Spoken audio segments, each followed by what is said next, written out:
Hello guys, welcome to the Telugu movie reviews.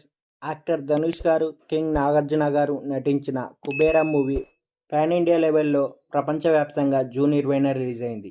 ఈ movie యొక్క review ఎలా ఉందో ఇప్పుడు చూద్దాం రండి, స్పాయిలర్స్ లేకుండా. మూవీ యొక్క బేసిక్ స్టోరీ పాయింట్ ఏంటంటే, ఈ మూవీలో బిచ్చగాడి పాత్రలో ధనుష్ గారు నటించారు.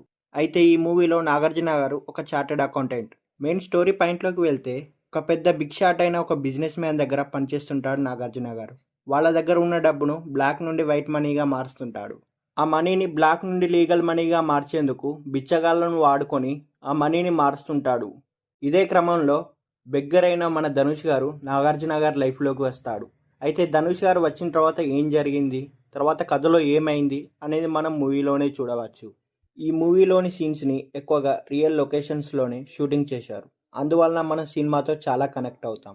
అయితే ఈ కథ రాయడానికి శేఖర్ కమల గారికి 2 ఏళ్ల సమయం పట్టిందట. ధనుష్ గారి పర్ఫార్మెన్స్ గురించి ఎంత చెప్పుకున్నా తక్కువే. నాగార్జున గారి రోల్ మెస్మరైజింగ్గా అనిపిస్తుంది.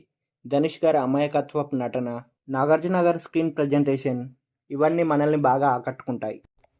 శేఖర్ కమల గారి స్టోరీ టెల్లింగ్ గురించి ఎంత చెప్పుకున్నా తక్కువే.